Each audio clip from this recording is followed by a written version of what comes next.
श्री गणेशाय नमः। परम परमात्मने नमः। वेदपुरुषाय नमः।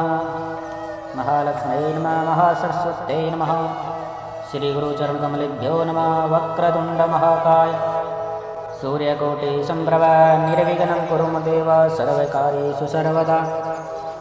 सर्वमङ्गलमाङ्गल्ये शिवे सर्वार्थसाधिके शरण्ये त्र्यम्बिके गौरी नारायणी नमोऽस्तुते।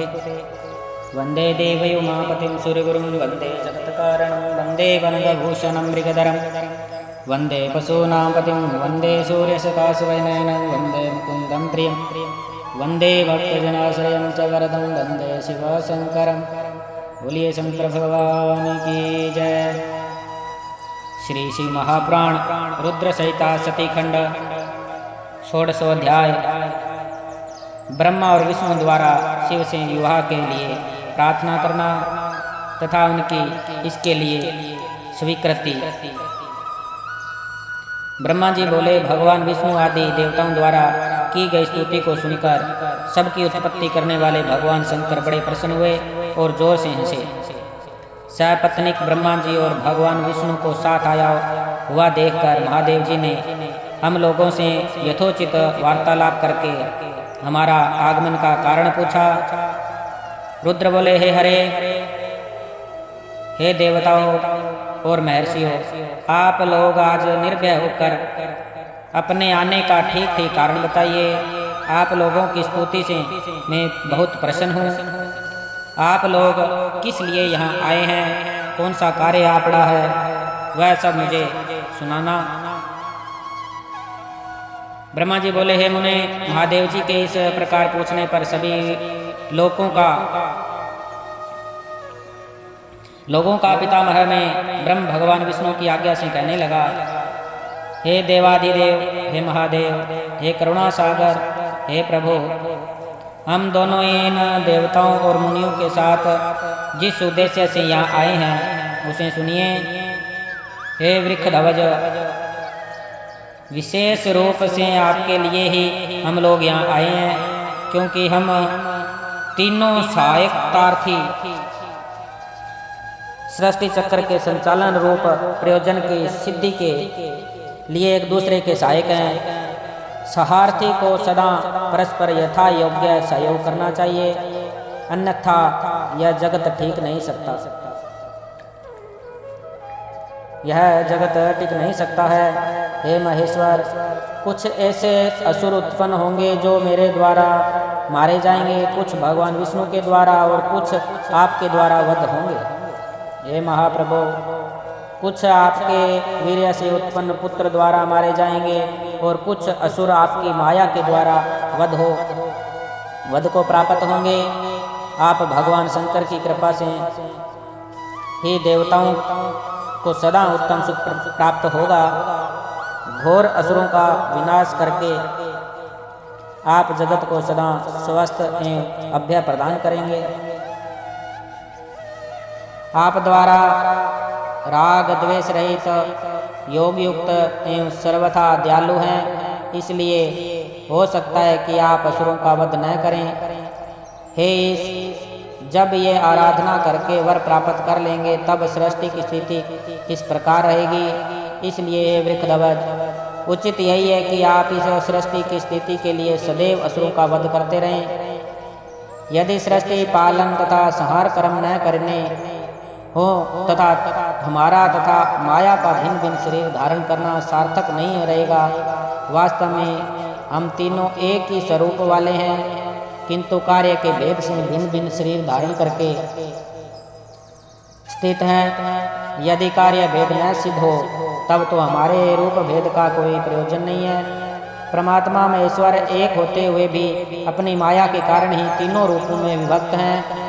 वे प्रभु अपनी लीला से स्वतंत्र हैं। श्री हरि उनके वाम अंग से उत्पन्न हुए हैं, मैं ब्रह्मा उनके दाहिने अंग से उत्पन्न हुआ हूँ और आप उन सदाशिव के हृदय से उत्पन्न हैं। अतः आप ही शिव के जी के पूर्ण रूप हैं। हे प्रभु, इस प्रकार भिन्न स्वरूप वाले हम तीन रूपों में प्रकट हैं और जो वस्तुत उन शिवा शिव के पुत्र ही हैं। हे सनातन, इस यथार्थ तत्व को आप हृदय से अनुभव कीजिए। हे प्रभु, मैं और भगवान विष्णु आपके आदेश से प्रसन्नता पूर्वक लोक की सृष्टि और पालन का कार्य कर रहे हैं तथा कार्य कारणवश सपत्नीक भी हो गए हैं। अतः आप भी विश्व हित के लिए तथा देवताओं के सुख के लिए एक परम सुंदरी स्त्री को पत्नी के रूप में ग्रहण करें। हे महेश्वर, एक और बात सुनिए।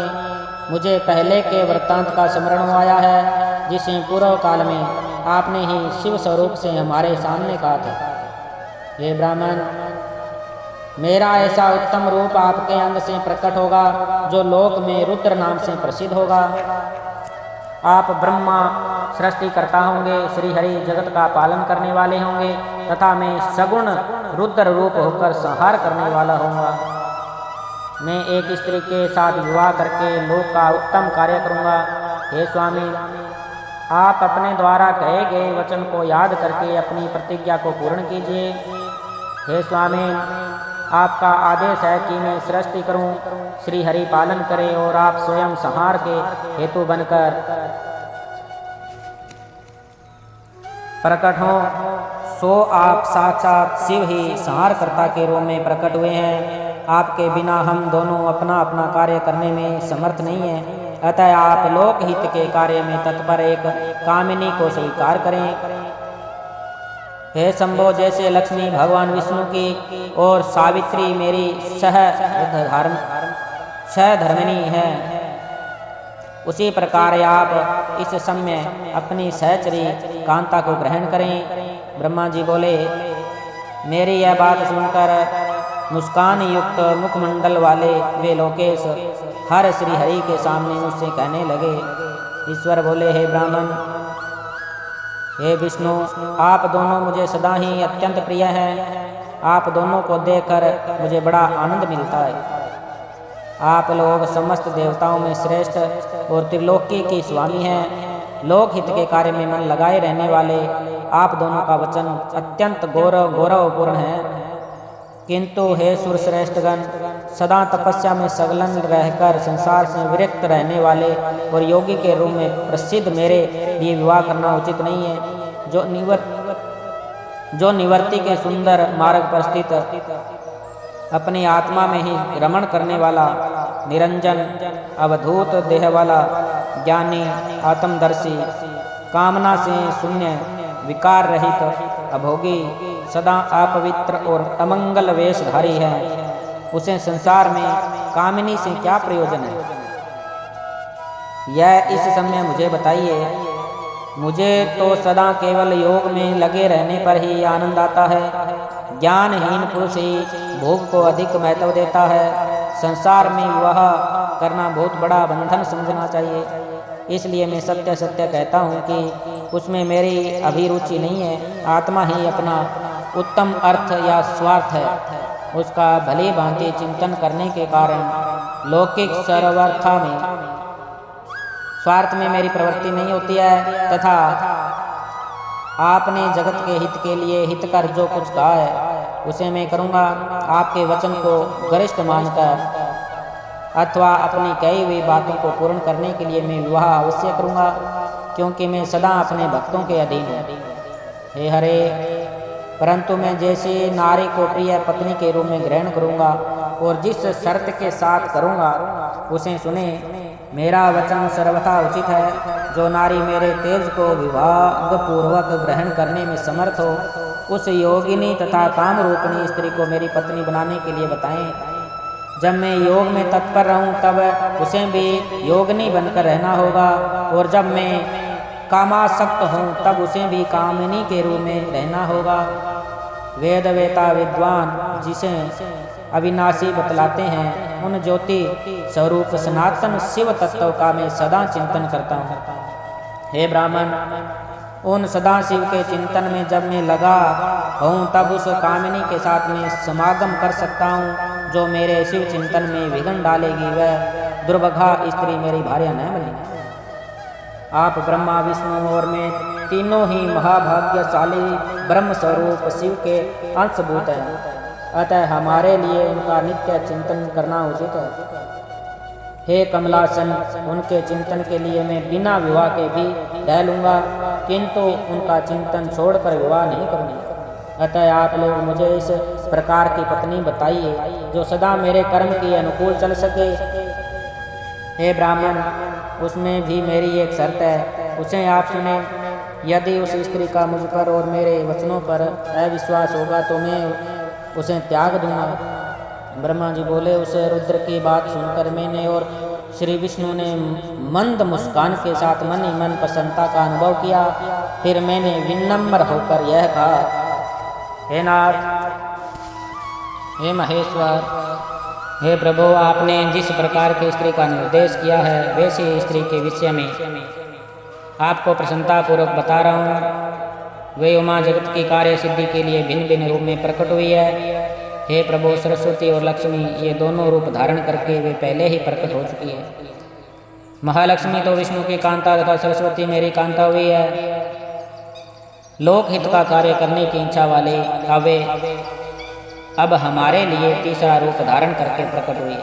हे प्रभु, वे शिवा सती नाम से दक्ष पुत्री के रूप में अवतीर्ण हुई है।